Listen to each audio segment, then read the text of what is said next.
예수님이 우리의 유일한 희망입니다. 시작. 예, 기독교에는 많은 절기가 있죠. 특별히 성탄 때까지, 그러니까 12월 25일 그까지 4주간을 대림절이라고 이제 이렇게 얘기를 해요. 이 대림절의 의미는 오심, 도착이라고 하는 의미를 가지고 있는데, 이것은 라틴어 어드벤투스라고 하는 단어에서 이제 유래되었습니다. 그래서 예수 그리스도의 오심까지의 그 앞주간 4주간을 이제 우리가 대림절이라 이렇게 얘기하는데요. 이 시간에는 주어진 말씀을 통해서 예수님께서 우리에게 이 땅으로 오셨는데 왜 예수님께서 우리의 희망이 되시는가라고 하는 것을 한번 생각해 보기를 원합니다. 저와 여러분들이 이 세상에서 희망을 찾기 전에 먼저 알아야 할 것이 있습니다. 그것은 예수님 없는 사람은 아무리 돈이 많고 아무리 세상에서 인기가 있고 아무리 세상에 권세를 누릴지라도 결코 희망이 없다라고 하는 것이죠. 그들의 삶은 절망적이다라고 하는 것이죠. 예수님이 오시기 전에 이스라엘 백성들은 오랫동안 그들은 이 세상에서 어떤 희망을 찾았어요. 즉 다윗처럼 그들을 로마 제국에서 건져내어서 이스라엘을 가장 세계에서 위대한 민족 삼을 수 있는 그런 메시아를 원했습니다. 그런데 그들이 기다리던 메시아는 오지 않고 오히려 로마에 의해서 강력한 통치를 받게 된 것이죠. 그에 따라서 이스라엘 백성들의 절망은 점점 깊어져 가게만 되어집니다. 마치 하나님께서 버리신 것처럼 말라기 선지자 이후에 이스라엘 백성들은 예수님이 오시기 전까지 그 400년, 우리는 이제 신학자들은 그 중간기라고 이렇게 얘기를 합니다만은 이 400년 동안 말라기 선지자 이후에는 이스라엘 백성들에게 하나님의 계시된 말씀이 주어지지 않았습니다. 마치 이것은 이스라엘 백성들을 버리신 그 하나님의 어떤 모습이 아닌가라고 그렇게 생각이 되어질 수 있었던 것이죠. 이스라엘 백성들은 하나님의 말씀을 전해줄 선지자도 없었고, 그리고 그들의 그 정치적으로 경제적으로 어떤 그 대내적인 어떤 그 환경이나 어떤 주변의 정세는 철저하게 지배받는 그러한 구조 속에 있었기 때문에 다윗처럼 그들이 기다렸던 그 메시아 기다려도 오지 않았기 때문에 그들의 희망의 불씨가 점점점 꺼져가고 있었던 것입니다. 사람이 살다 보면요, 기다림이 정말 힘든 것을 우리가 알게 되어집니다. 저도 신앙생활하면서 가장 고통스러운 게 뭐냐? 기다림이라고 하는 거예요. 그래서 데비 에커먼이라고 하는 사람이 기다림이 세상에서 가장 힘든 일이다라고 그렇게 얘기를 했다고 해요. 그런데 이러한 절망 속에서도 희망의 불씨가 사라지고 있는, 그래서 모든 사람들이 삶을 포기하고 있는 그런 가운데에서도 메시아를 대망하는 그런 사람들이 있었어요. 여러분, 우리가 분명히 알아야 될 것은요, 절망적인 순간 속에서도 믿음으로 기다리는 사람들에게는 반드시 하나님께서 그들의 믿음에 응답해 주신 줄로 믿습니다. 누가복음 2장 25절로 27절 말씀 보니까 예루살렘에 시므온이라 하는 사람이 있으니 이 사람은 의롭고 경건하여 이스라엘의 위로를 기다리는 자라. 성령이 그 위에 계시더라. 그가 주의 그리스도를 보기 전에는 죽지 아니하리라 하는 성령의 지시를 받았더니 성령의 감동으로 성전에 들어가며 마침 부모가 율법의 관례대로 행하고자 하여 그 아기 예수를 데리고 오는지라 그랬어요. 시므온은 이미 90이 넘은 그러한 사람이었어요. 그리고 이제 또한 죽을 날이 얼마 남지 않는 사람이었습니다. 그렇기 때문에 그의 인생에 있어서 거의 희망이 사라졌던 사람입니다. 그럼에도 불구하고요, 시므온은 성령의 가르쳐주신 은혜를 따라서 비록 그의 삶이 죽음을 얼마 두지 않고 있지만 그럼에도 불구하고 메시아를 대망하는 바로 그러한 믿음으로 살았다라고 하는 것이죠. 그렇기 때문에 하나님께서는 그의 믿음과 그의 소원대로 예수 그리스도, 즉 이스라엘 백성들이 그토록 기다렸던 이스라엘의 메시아, 바로 예수 그리스도를 그의 품에 품을 수 있는 놀라운 축복을 주신 것입니다. 여러분, 이러한 절망의 순간에 시므온은 예수님을 만났기 때문에 바로 그의 삶 속에서 주님을 찬양할 수밖에 없었던 것이죠. 여러분, 그래서요, 예수님이 희망이고 또 예수께서 우리에게 오셨다라고 하는 이 복음이 우리에게 있어서 유일한 희망인 줄로 믿습니다. 성령 하나님은 오늘 또 고난의 삶 속에서도 저와 여러분들이 그리스도를 대망하면서 살기를 원하신다라고 하는 거예요. 다시 오실 그리스도를 기다리는 성도들은 반드시 그리스도를 만나게 될 줄로 믿습니다. 특별히 이번 성탄절에는요, 주님 오심을 갈망하는 성도들이 바로 저와 여러분들이 그러한 소원을 가지시고, 그래서 이번 성탄의 계절을 통해서 예수님을 정말 깊이 있게 만나는 진정한 만남이 저와 여러분 가운데 있어지는 그런 은혜가 있으실 수 있기를 주님의 이름으로 축원합니다. 여러분, 지금 세상을 우리가 보게 되어지면 절망할 수밖에 없는 그런 상황입니다. 뭐 나라 안도 그렇고요, 또 나라 밖을 보게 되어지면 끊임없는 전쟁과 테러의 위협이 계속되어지고 있고요, 경제적인 침체는 결국 이게 우리나라만이 있는 일이 아닙니다. 세계적인 지금 현상입니다. 사람들이 절망하고 있는 이러한 시대에 우리가 살고 있습니다. 여러분, 세상의 어떤 나라도, 세상의 어떤 기관도, 세상의 어떤 인물도요, 이러한 절망을 희망으로 바꿀 수가 없어요. 그러나 성도는 절망의 순간에도 하나님의 약속을 기다리면서 하나님의 은혜를 소망하면서 저와 여러분의 삶 속에서 찬양하는 은혜가 있어져야 된다라고 하는 것입니다. 시므온은 오랜 기다림 속에서 만난 예수 그리스도를 자신의 품에 안고 이런 희망의 찬양을 드립니다. 누가복음 2장 28절로 32절 말씀인데요, 시므온이 아기를 안고 하나님을 찬송하여 이르되 주제여 이제 말씀하신 대로 종을 평안히 놓아 주시는도다 그랬어요. 90에 가까운 나이 그 삶을 살아가면서 정말 힘들고 어려운 모든 것들을 겪었단 말이죠. 자기의 민족이 로마 군병들에 의해서 짓밟히는 것도 보았습니다. 그리고 예수님 오시기 그 전에는 이스라엘 성전이 철저히 깨어지는 모습도 보았습니다. 이 시므온에게는 그것이 고통이었다라고 하는, 보게 되어지면 절망밖에, 탄식밖에 없는 그러한 삶이었어요. 그런데 그토록 이스라엘 백성들이 자신이 고대하고 기다리는 이스라엘의 메시아를 자신의 품에 안았다라고 하는 사실이 믿을 수가 없는 사실이었거든요. 그래서 이제는 말씀하신 대로 종을 평안히 놓아 주시는도다 라고 했어요. 이제 죽어도 소원이 없다라고 하는 거예요. 내 눈이 구원을 보았사오니, 이스라엘의 메시아를, 그토록 대망하는 메시아를 만났기 때문에 이는 만민 앞에 예비하신 것이요 이방을 비추는 빛이요 주의 백성 이스라엘의 영광입니다 라고 했어요. 죽음을 앞둔 노인이 무슨 찬양할 수 있겠어요? 무슨 희망이 있겠어요? 무슨 소망이 있겠어요? 그럼에도 불구하고 그토록 대망했던 예수 그리스도를 자신의 품에 안았기 때문에 그 죽음을 앞둔 순간에서도 찬양할 수밖에 없었다라고 하는 것이죠. 시몬이 부른 감동의 찬송이 예루살렘에 울려 퍼집니다. 아기 예수는 이방을 비추는 빛이요 주의 백성 이스라엘의 영광입니다. 이 성탄의 계절을 보내면서 저와 여러분들이 예수 그리스도를 진심으로 찬양하는 선한 은혜가 있어지기를 주님의 이름으로 축원합니다. 예수님을 기다린 사람들은요, 절망 속에서도 우리가 찬양할 수 있어야 돼요. 왜요? 예수님이 우리의 희망이기 때문에 그렇다라고 하는 것이죠. 그래서 매트 챈들러라고 하는 사람은 복음의 참된 묘미는 하나님이 일으키시는 반전이다라고 했어요. 여러분, 혹시 저와 여러분 가운데 고난의 길을 걸어가고 계시는 분이 계십니까? 이해할 수 없는 환난의 긴 터널을 계신 그런 성도님이 계십니까?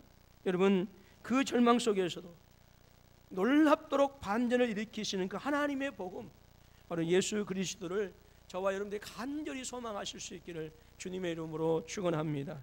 그러면 저와 여러분들이 대망하여야 할 예수님께서 이 세상에 어떤 분으로 오셨기에 예수님께서 우리의 유일한 희망이 되시는가라고 하는 거예요. 첫 번째로, 예수님은 인간으로 오셨지만 죄가 없으신 분이십니다. 바로 기묘자 되신다라고 하는 사실이에요. 예수님은 인간으로 오셨어요. 사람의 몸을 입고 이 세상에 오셨어요. 육신을 가지고 이 땅에 오셨어요. 그러나 죄가 없으신 분이시다라고 하는 거예요.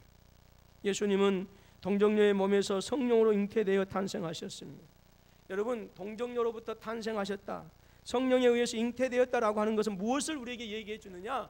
예수님은 죄가 없으신 분이다라고 하는 것을 저와 여러분들에게 가르쳐주고 있는 것입니다. 오늘 1장 18절 말씀을 다시 한번 읽습니다. 시작. 예수 그리스도의 나심은 이러하니라. 그의 어머니 마리아가 요셉과 약혼하고 동거하기 전에, 아멘. 다시 한번 힘차게 시작. 예수 그리스도의 나심은 이러하니라. 그의 어머니 마리아가 요셉과 약혼하고 동거하기 전에 성령으로 잉태된 것이 나타났더니, 여러분, 예수님은 성령으로 말미암아 잉태되었기 때문에 아담이 지었던 그 원죄가 없이 태어나신 유일하신 분이십니다. 죄 없이 태어나셨기 때문에 인간의 모든 죄를 사하실 수 있는 유일한 자격을 가지신 분이 예수 그리스도시다라고 하는 거예요. 여러분, 이 성육신의 신비, 즉 예수님께서 하나님이신데도 불구하고 육신을 입고 나오신 이 성육신의 신비는 과학적으로, 지성적으로, 이성적으로 따질 일이 아니라 믿음으로 받아야 되는 줄로 믿습니다. 믿음이 없는 사람들은요, 예수님께서 동정녀를 통해서 탄생하셨다라고 하는 이것이 비과학적이고 비이성적이어서 도저히 믿을 수 없다라고 그렇게 결론 짓습니다. 그러나 여러분, 성령의 역사로 이루어진 이 천지를 창조하신 만물의 주인 되신 이 하나님께서 일으키시는 이 신비스러운 예수 그리스도의 탄생의 비밀은 여러분, 우리가 지성으로 이성을 가지고 이해할 수 있는, 증명할 수 있는 범위 밖에 있다라고 하는 거예요. 우리는 그 높으신 하나님이 행하신 일을 믿음으로 받아들여야 합니다. 이것이 신자의 도리입니다. 성경은 마리아가 요셉과 약혼하고 동거하기 전에 잉태된 사실에 대해서 말씀해 주고 있어요. 요셉은 의로운 사람이었기 때문에 동정녀 마리아가 아기를 배었다라고 하는 이 잉태 사건을 알고도요, 조용히 그 문제를 해결하려고 했어요. 또한 예수님의 동정녀 탄생은 성령의 역사로 이루어진 일이다라고 하는 것이죠. 그래서 오늘 1장 18절로 20절 말씀의 내용은요, 예수님께서 동정녀의 몸에서 태어나신 것이 사실이고 그것은 성령 하나님께서 이루시신 신비스러운 일이다라고 하는 사실을 우리에게 확증시켜주는 놀라운 증거가 되어지는 것입니다. 예수님은 하나님께서 저와 여러분들을 구원하시기 위해서 만세전부터 예비하신 분이시다라고 하는 거예요. 그리고 때가 되매 갈라디아서 4장 4절 말씀 보니까 동정녀의 몸에서 우리에게 오셨다라고 증거해주고 있습니다. 우리는 예수님이 거룩하신 하나님이시다라고 하는 것, 동시에 그 거룩하신 하나님이신 예수님께서 사람으로 탄생하셨다고 하는 것을 믿음으로 받아들인 사람들, 바로 그 사람들이 바로 저와 여러분들이고 성도들인 줄로 믿습니다. 예수님께서 이렇게 동정녀의 몸에서 탄생하신 이유가 무엇입니까? 그것은 죄 없으신 분으로 태어나셔서 저와 여러분들의 억만가지 죄악을 속량하시기 위해서 이 땅에서 바로 이 땅에 육신을 가지고 오셨다라고 하는 거예요. 갈라디아서 4장 5절로 7절 말씀 보니까 율법의 아래에 있는 자들을 속량하시고 우리로 아들의 명분을 얻게 하려 하심이라. 율법의 저주로 말미암아 죽을 수밖에 없는 저와 여러분들, 영원한 지옥불에 갈 수밖에 없는 저와 여러분들을 그 율법의 저주에서 구원하시고 저와 여러분들로 하여금 하나님의 자녀가 되는 이 놀라운 권세를 얻도록 하기 위해서 예수님께서 이 땅에 육신을 입고 오셨다라고 하는 거예요. 너희가 아들이므로 하나님이 그 아들의 영을 우리 마음 가운데 보내사 아빠 아버지라 부르게 하셨느니라. 그래서 예수 그리스도를 통해서 구원받은 하나님의 자녀된 권세를 가지고 있기 때문에 그 아들의 영이신 예수 그리스도의 영이신 성령을 우리 안에 보내셔서, 그래서 전능하신 하나님, 그 하나님은 아빠 아버지라 부를 수 있도록 하셨다라고 하는 거예요. 그러므로 내가 이후로는, 그래서 우리는 아빠 아버지라 부를 수 있는 자녀된 권세가 있기 때문에 이제는 종이 아니요 아들이니, 아들이면 하나님으로 말미암아 유업을 받을 자니라. 우리가 아들이기 때문에, 종이 아니라 아들이기 때문에 천국의 모든 유업들을, 하나님에 속한 모든 기업들을 우리가 받을 수 있는 진정한 자격자이다라고 하는 거예요. 예수님은 우리 죄를 다 사해 주셨을 뿐만 아니라 하나님의 자녀가 되어져서 천국의 기업을 누릴 수 있도록 하신 줄로 믿습니다.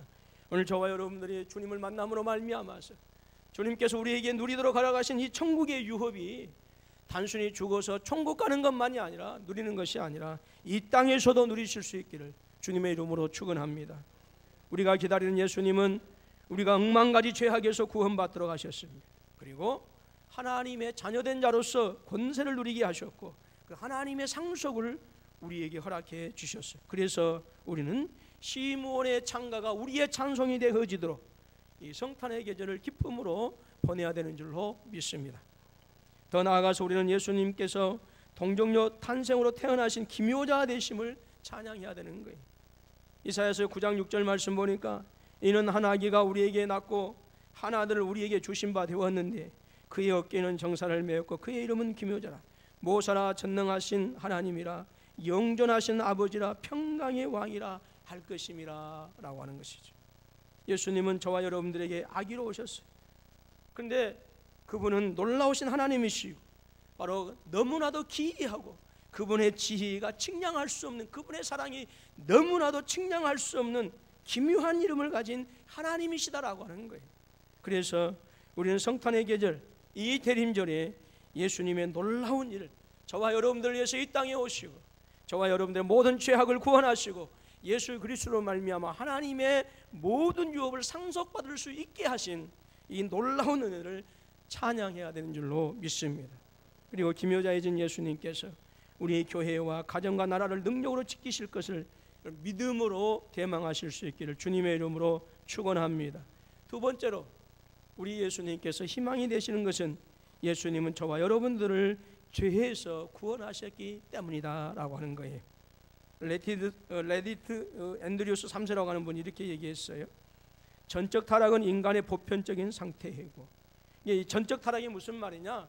도저히 스스로 구원받을 수 없는 인간이다라고 하는 거예요. 우리 안에 도덕성이나 윤리성이 하나도 없다라고 하는 것이 아니라 아무리 도덕적이고 윤리적인 어떤 요소가 많을지라도 인간 스스로 그 도덕과 윤리와 의로운 행위를 통해서 도저히 스스로 구원받을 수 없는 상태를 전적 타락이라 그렇게 얘기해요. 그런데 이 전적 타락은 모든 인간에게 보편적인 상태이다. 전적 무능은 그 결과이다라고 해요. 그래서 스스로 구원받을 수 없는 그런 결과에 이르게 되어졌다라고 하는 거죠. 자비로우신 하나님이 직접 개입하지 않으시면, 즉 전능하신 하나님, 사랑의 하나님께서 예수 그리스도를 우리의 삶 가운데 직접 보내주시 않으셨다고 한다면, 그분을 통해서 우리가 죄 용서받고 구원받도록 하지 않으셨다고 한다면 인간은 스스로 궁지에서 나올 수 없다. 무슨 말이에요? 구원받을 수 없다라고 하는 것이죠. 마태복음 1장 21절 말씀입니다. 우리 다시 한번 힘차게 읽습니다. 크게 읽습니다. 시작.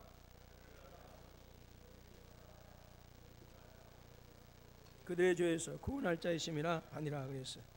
여러분, 성탄절의 주인공의 이름은 예수밖에 없습니다. 여러분, 그것은 이 예수의 뜻이 뭐예요? 자기 백성을 그들의 죄에서 구원할 자이라고 하는 의미예요. 여러분, 하나님께서 저와 여러분들의 인생에 개입하셔서 보내신 분이 계시는데 그분이 나의 구주 나의 하나님 예수 그리스도이시다라고 하는 거예요. 오직 한 분 예수님밖에 없어요. 만일 예수님께서 저와 여러분이 오셔서 우리의 죄를 사하여 주지 않으셨다고 한다면 우리는 불행한 인생의 종말을 맞이할 수밖에 없는 거예요. 그가 찔림은 우리의 허물 때문이요 그가 상함은 우리의 죄악 때문이라. 그가 징계를 받음으로 우리는 평화를 누리고 그가 채찍에 맞음으로 우리는 나음을 받았도다라고 했어요. 여러분, 우리가 기뻐하는 성탄절은 여러분 예수님에게는요 고난의 시작이에요. 바로 이것이 복음이고 이것이 희망입니다. 예수님의 고난을 통해서 저와 여러분들에게 주시는 것이 무엇이냐? 당신의 생명을 우리에게 주셨거든요. 성경을 보면 예수님을 만난 사람들은 언제나 주님 안에 있는 희망을 발견했어요. 어떤 절망과 어떤 좌절 속에서, 그래서 인생을 포기할 수밖에 없던 사람들이 예수님을 제대로 만난 사람들은요 반드시 그 절망을 딛고 일어나는, 그 포기를 딛고 다시 일어나는 바로 희망을 예수님에게서 발견하는 모습을 우리가 보게 되어집니다. 눈먼 자에게 우리 예수님은 빛이 되어 주셨어요. 눈먼 자를 고치시면서 이렇게 말씀합니다. 내가 세상에 있는 동안에는 세상의 빛이다 라고 말씀하셨어요. 여러분, 예수님 없는 인생은 절망입니다. 믿으십니까? 돈이 희망이 아니, 지식이 희망이 아니라, 세상의 권세가 아니라 여러분 예수님이 오직 우리의 유일한 희망이신 줄로 믿습니다. 사람들은 세상에 살면서 세상에 있는 것들이 나에게 희망을 줄 것이다 라고 그렇게 얘기를 해요. 그리고 기대감을 가지고 살아갑니다. 그러나 여러분 어떻습니까? 인생을 살면 살수록 절망으로 마치고 마는 것이 오늘 우리 인생들의 모습입니다. 여러분, 인생을 살면서요 대학에 들어가고 취직을 하고 좋은 배우자를 만나면 빛나는 삶을 살아갈 것 같지만 지나고 나면 모든 것이 너무나도 허탄하다라고 하는 것을 느낄 수밖에 없는 거예요. 여러분, 인생은 고통과 절망과 실패의 끝이 기다린다라고 하는 것을 배우는 훈련장이라고 그래요. 그래서 복된 인생은 이러한 절망만 가득한 인생 속에서 누구를 만나는 것이냐? 유일한 희망이신 예수 그리스도를 만나는 것밖에 없다라고 하는 거예요. 여러분, 여러분의 자녀들이 여러분의 희망 되십니까? 아니에요. 그 희망도요, 내 품에 있을 때 희망이지, 그놈의 새끼들이요, 지 남자친구 여자친구 만나보십시오. 희망이 옮겨가는 거예요. 아닌 것 같아요. 살아보면 알아요. 살아보면. 우리 아들 없죠. 그래서 성도는 예수님 만나야 되는 거예요. 그래야 절망을 이길 수 있어요. 그래야 희망이라고 하는 새로운 기쁨으로 충만할 수가 있고요. 여러분, 오늘은 저와 여러분들에게 이 성탄의 계절에 주님께서 이것을 주시기 위해서 우리에게 찾아오셨다라고 하는 거예요. 여러분, 그래서 이 대림절의 복음은요, 절망 속에서도 반드시 우리에게 예수 그리스도라고 하는 유일한 희망이 있다라고 하는 것을 우리에게 말씀해 주고 있는 것입니다. 교회는 절망하는 세상의 사람들에게 희망의 씨앗을 뿌려야 되는 줄로 믿습니다. 성도의 희망은 오직 예수 그리스도밖에 없어요. 이 세상의 희망은요, 교회가 있다고 하는 거예요. 제가 전에 있던 교회에서, 부교육자에 있던 교회에서 아무튼 이름만 되면 전주에서 유명한 그런 의사가 있었어요. 돈을 엄청 벌었습니다. 근데 장로님, 수장로님이셨는데요, 장로님들끼리 앉아갖고 뭐라 하는 줄 아세요? 그 장로님 이름 가르치면서 그 장로님 참 불쌍하다고 그래요. 왜냐하면 돈은 그 장로님이 다 버는데 쓰는 것은 그 부인 권사님이 쓴다고요. 여러분, 돈이 우리의 희망이 아니에요. 희망이 아니에요. 여러분, 오직 예수 그리스도가 우리의 희망 되시고요, 이 세상의 희망이 무엇이냐? 세상의 희망이 무엇이냐? 그것은 이 세상에 교회가 있다라고 하는 사실. 학교가 아니고 필요하지만, 교도소가 아니고 필요하지만, 이 세상의 유일한 희망은 교회밖에 없다라고 하는 거예요. 희망의 공동체인 교회가 그렇다고 한다면 세상을 위해 살 일이 무엇입니까? 저와 여러분들이 복음의 증인이 된다라고 하는 그것은 이 절망 속에 있는 이 세상의 사람들에게 예수라고 하는 유일한 희망의 이름을 전하는 것이고, 그래서 예수 그리스도를 통해서 희망을 발견하도록 우리가 도와주는 거예요. 누가복음 9장 25절 말씀 보니까 대답하되 그가 죄인인지 내가 알지 못하나 한 가지 아는 것은 내가 맹인으로 있다가 지금 보는 것이시니이다 라고 합니다. 이 맹인으로 있다가 고침받은 이 사람은 예수님께서 이루신 일에 대해서 증인이 되어 주었어요. 그리고 그것을 뭐하냐? 자랑스럽게 생각했어요. 즉 자신에게 일어난 복음의 역사를 힘있게 강하게 증거하게 되어진 것입니다. 여러분, 교회가 왜 세상에서 무기력하게 변해버리고 말았을까요? 왜 힘을 잃어버린 이유가 있을까요? 그것은 오늘 교회가요, 예수님을 만난 그 생생한 감동이 사라졌기 때문에 그래요. 그 감동으로 찬양하셨어요. 그 감동을 오늘 예배를 드리고 계십니까? 여러분, 제가요 목사이지만 이 감동이 없으면 목사라고 하는 직분은 쓰레기에 불과해요. 쓰레기에 불과해요. 20년, 30년요 신앙생활 수없이 많이 했다고요? 아니요. 여러분, 예수를 만남으로 말미암아 그 감동이 내 삶 가운데서 있어지지 못한다고 한다면요, 그건 쓰레기에 불과해요. 여러분, 우리 정말 아프게 들을 수 있어요. 교회가 세상에서 무기력하고 힘을 잃어버린 이유는 돈이 없어서가 아니에요. 신학자가 없기 때문이 아니라, 교회 건물이 크게 들어서지 못했기 때문이 아니라, 교회마다 성도마다 예수를 만난 감동을 잃어버렸기 때문에 그래요. 오늘 우리 자신들을 한번 돌이켜보면서 질문해 보시기 바랍니다. 내가 교회에 나올 때까지 오늘 주님을 만난 그 감동을 기대하면서 나올 수 있었느냐라고. 허겁지겁 하다가 나오지 않으셨습니까? 대림절은 예수를 대망하다가 예수를 체험한 사람들이 세상을 향해 복음을 외치는 위대한 절기가 되어야 되는 거예요. 이 성탄이 우리에게 그러한 성탄이 되실 수 있기를 주님의 이름으로 축복합니다. 단지 잠시 성탄을 즐기고 그냥 성탄의 노래 몇 곡 부르고 지나가는 그런 성탄이 아니라, 예수 그리스도를 만나는 성탄, 그래서 절망이 희망으로 바뀌고 탄식이 기쁨으로 바뀌는 그런 성탄이 우리 이번에 12월 25일 돌아오는 성탄이 되어줄 수 있기를 주님의 이름으로 축원합니다. 예수를 바로 알고 예수를 체험하는 대망의 절기가 되어야 한다라고 하는 것이죠. 예수님은 어떤 분이십니까?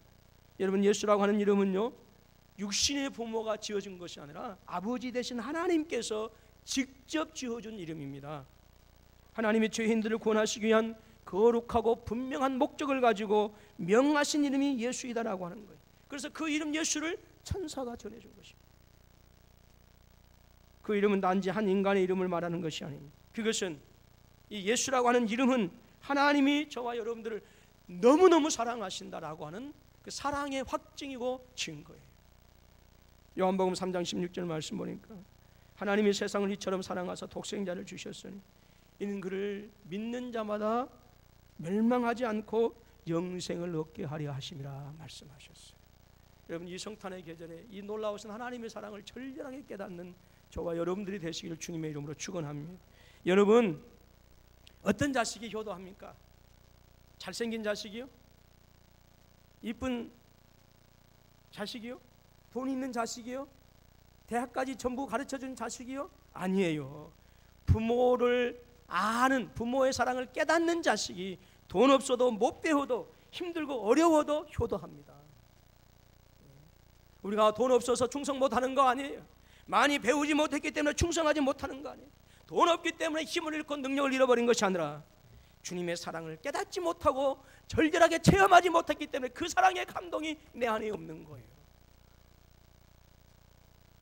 그 사랑이 이번 새벽기도 이번 성탄을 통해서 회복되어질 수 있기를 주님의 이름으로 축원합니다. 여러분, 예수라고 하는 이 이름은요, 저와 여러분들이 정말 하나님과 아주 긴밀한 관계, 뗄래야 뗄 수 없는, 어느 누구도 분리할 수 없는 그런 관계이다라고 하는 것을 말씀해 주고 있어요. 마태복음 11장 27절 말씀 보니까 내 아버지께서 내게 모든 것을 주셨으니 아버지 외에는 아들을 아는 자가 없고 아들과 또 아들의 소원대로 계시를 받은 자 외에는 아버지를 아는 자가 없느니라 그랬어요. 공부를 많이 한다고 해서 예수 그리스도를 아는 게 아니에요. 여러분, 오늘 말씀 보니까 아버지 외에는 아들을 아는 자가 없고 아들과 또 아들의 소원대로 계시를 받은 자 외에는, 성령을 통해서 택함받고 그래서 감추어진 비밀을 우리에게 깨닫게 하신 그런 사람 외에는 하나님을 알 수가 없다라고 하는 거예요. 근데 오늘 저와 여러분들이 감사해야 될 이유는, 공부를 해도 아무리 내가 무언가를 깨닫도록 하기 위해서 면벽 수행을 한다고 하더라도 깨닫지 못하는, 알지 못하는 이 하나님을 우리에게 가르쳐 주셨으니 여러분, 우리가 기뻐해야 될 일 아니겠습니까? 예수는 인간을 구원할 유일한 이름입니다. 사도행전 4장 12절 말씀 보니까 다른 이로서는 구원을 얻을 수 없나니 천하 사람 중에 구원을 얻을 만한 다른 이름을 우리에게 주신 일이 없음이라 하셨어요. 뿐만 아니라 예수님은 모든 인생의 문제를 해결할 수 있는 유일한 이름 되십니다. 사도행전 3장 6절 말씀입니다. 베드로가 이르되 은과 금은 내게 없거니와 내게 있는 것을 내게 주노니 나사렛 예수 그리스도의 이름으로 일어나 걸으라 하고. 여러분, 세상을 일으킬 수 있는, 세상의 손을 잡고 병든 곳에서, 절망한 곳에서, 포기한 곳에서 일으킬 수 있는 유일한 이름이 누구냐? 예수밖에 없다라고 하는 거예요. 그래서 여러분, 저와 여러분에게 있어서 예수는 차선이 되어서는 안 된다는 거예요. 예수는 저와 여러분에게 있어서 언제나 최선이어야 하고 가장 첫 번째이어야 한다라고 하는 것입니다. 세 번째, 예수님께서 우리의 유일한 희망이 되시는 이유는 주님께서 우리와 함께 하시기 때문이다 라고 하는 거예요. 예수님의 위대한 이름이 오늘 23절에 기록되어 있습니다. 같이 다시 한번 읽습니다. 다 같이 시작. 보라, 처녀가 잉태하여 번역한즉 하나님이 우리와 함께 계시다 함이라 그래서 예수님의 또 다른 이름은 임마누엘입니다. 그 뜻은 하나님이 우리와 함께 계시다라고 하는 의미입니다. 여러분, 예수님께서 이 땅에 육신을 입고 우리에게 오신 이유는 하나님께서 말씀으로 천지를 창조하신 그 전능하신 하나님, 당신의 아들 예수 그리스도를 십자가에 내어주시기까지 너무나도 우리를 사랑하신 그 하나님께서 언제나 영원토록 저와 여러분들과 함께 하시다라고 하는 사실을 알려주기 위한 것이다라고 하는 거예요. 하나님이 우리와 함께 하시다라고 하는 것은 여러분, 단지 상상 속의 일이 아닙니다. 종교적인 것을 말하지 않습니다. 여러분, 하나님께서 우리와 함께 하시다라고 하는 이 놀라운 사실은 지금 실제적인 사건인 줄로 믿습니다. 아니, 왜 이렇게 반응이 썰렁해요? 여러분, 전능하신 하나님께서 우리와 함께 하시다라고 하는 것은 상상 속의 일이 아니라 실제적인 사건인 줄로 믿습니다. 좀 제발 아멘 좀 해주세요. 말이 지금 너무 빠른가요? 제가 이번 주에 광신대 설교를 갔는데요, 미리 연락해야죠. 목사님 설교 분량 한 몇 분만 조금 해가지고 오십시오라고 이렇게 해야 되는데, 강대상에 딱 올라갔더니 사회자가 올라가시면서 목사님 모든 순서를 30분까지 끝내주셔야 됩니다. 그런데 그날따라 광신대 학생들의 특성도 길고 또 장학금 준다고 또 미리 와서 이렇게 하고 있고, 그래가지고 그냥 원고를 그냥 읽어갔어요. 그랬더니 나중에 목사님 정확하게 30분에 끝내시네요. 그래서 요즘 설교의 은혜는요, 제대로 설교가 시간 안에 끝나면 되는 거예요. 영산포에 있을 때 목사님 오늘 설교 홈런입니다 그러시더라고, 장로님이. 그래서 은혜 받았는 모양이다 그랬더니 제 시간에 끝났다고.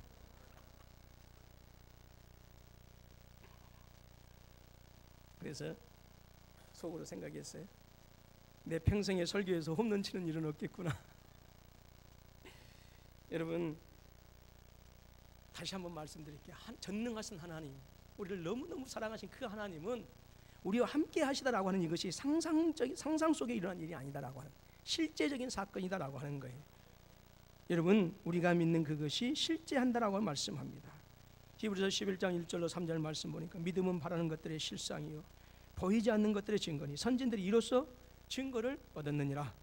믿음으로 모든 세계가 하나님의 말씀으로 지어진 줄을 우리가 아나니 보이는 것은 나타난 것으로 말미암아 된 것이 아니니라 했어요. 하나님께서 우리와 함께 하신다라고 하는 이 예수의 신앙은 위대하신 창조주 하나님이 실제로 우리의 아버지가 되시고, 그래서 우리를 돌보시고 인도하시고 구원하시고 동행하신다라고 하는 사실이에요.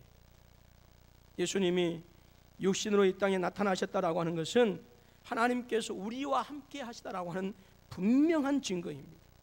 디모데전서 3장 16절 말씀 보니까 크도다 경건의 비밀이여 그렇지 않다 하는 이 없도다.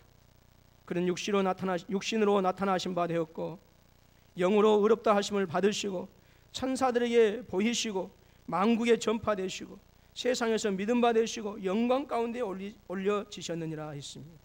여러분, 예수님께서 육신을 입고 이 땅에 오셨다라고 하는 것은 말씀드린 것처럼 하나님이 우리와 어떻게 하신다고요? 함께 하신다. 근데 여러분, 이 함께라고 하는 헬라어의 의미는 무슨 의미냐? 단순히 그냥 언제든지 붙었다가 딱 띄어지는 그런 것이 아니에요. 이것은 완전히 접착제로 붙여가지고 도저히 뗄 수 없는 그런 상태를 얘기해요.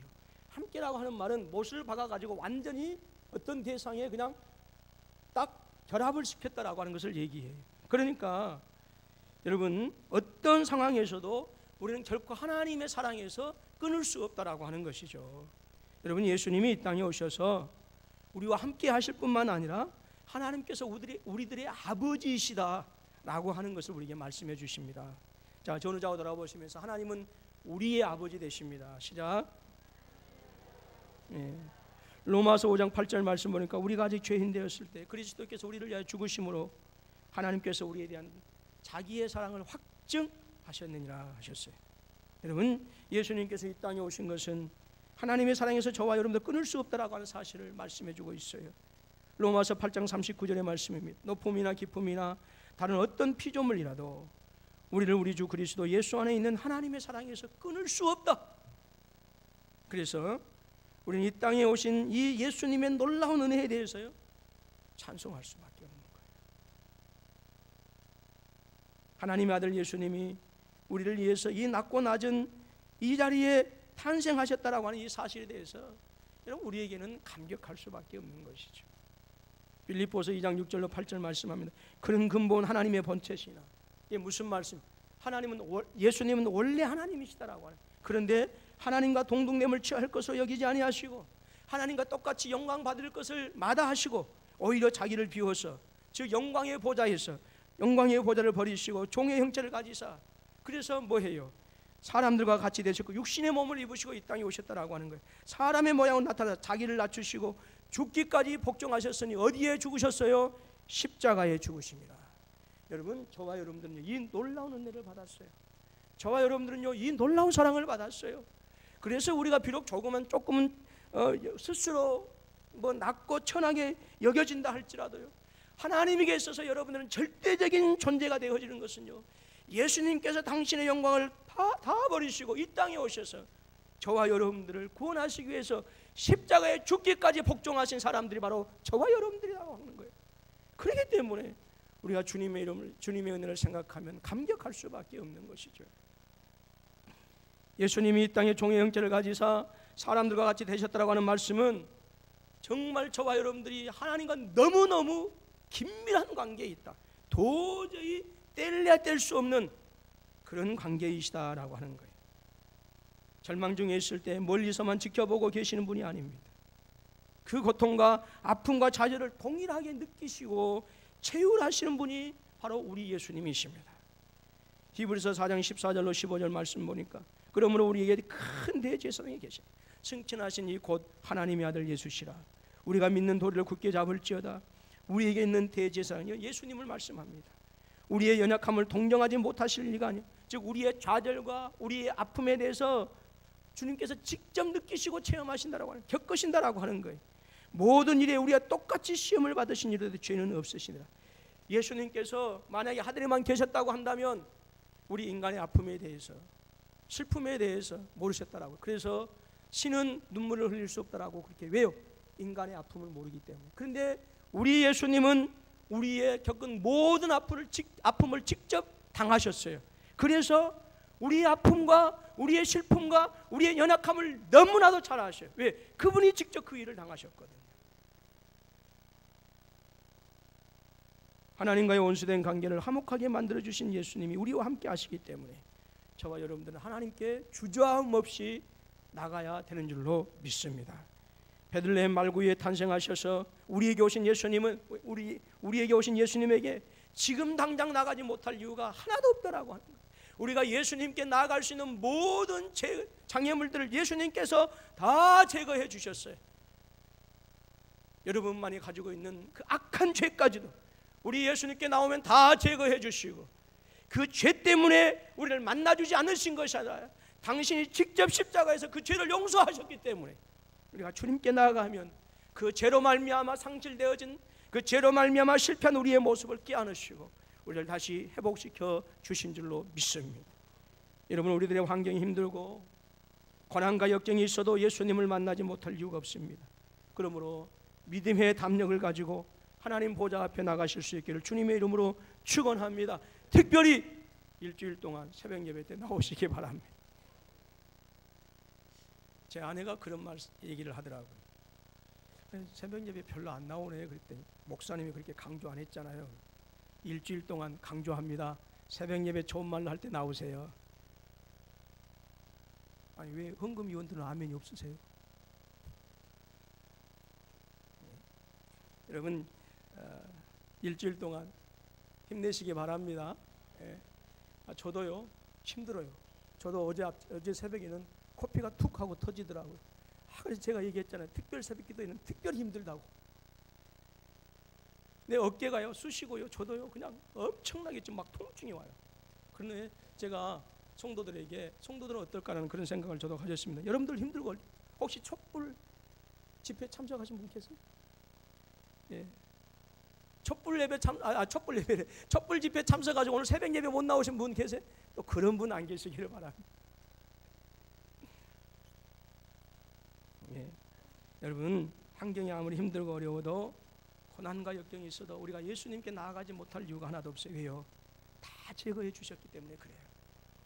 에베소 3장 12절 말씀입니다. 우리가 그 안에서 그를 믿음으로 말미암아 담대함과 확신을 가지고 하나님께 나아감을 얻느니라. 여러분, 대림절 기간을 통해서 항상 기도함으로 주님께 나아가실 수 있기를 주님의 이름으로 축복합니다. 요한일서 5장 14절 말씀 보니까 그를 향하여 우리가 가진 바 담대함이 이것이니 그의 뜻대로 무엇을 구하면 들으심이라 했어요. 예수님께서 우리와 함께 하시는 희망을 가지시고 담대함과 확신으로 살아가실 수 있기를 주님의 이름으로 축원합니다. 예수님께서 우리의 희망이 되신 이유는 왜 그렇습니까? 죄 없으신 분으로 오셨기 때문에 그래요. 우리의 희망이 되신 것은 우리를 죄에서 구원하셨기 때문에 그렇고요. 예수님께서 우리의 유일한 희망이 되시는 것은 예수님께서 우리와 함께 하시기 위해서 오셨다라고 하는 거예요. 여러분, 정말 안과 밖을 보게 되어지면 절망밖에 보이지 않습니다. 그러나 우리가 손가락질하고 조롱하면서 절망과 탄식 가운데 있을 수는 없어요. 왜요? 성탄 때 우리 예수님께서 우리에게 오셨기 때문에 그래요. 우리에게는 바로 희망으로 오신 예수님이 내 안에 성령을 통해서 계시기 때문이다라고 하는 것이죠. 오늘 이 대림절 기간 동안 특별히 성탄을 우리가 맞이하면서 정말 희망 되신 예수님으로 인해서 다시 한번 일어나고 다시 한번 세워지고 다시 한번 회복되어지는 놀라운 역사가 저와 여러분 가운데 함께 하실 수 있기를 주님의 이름으로 축원합니다.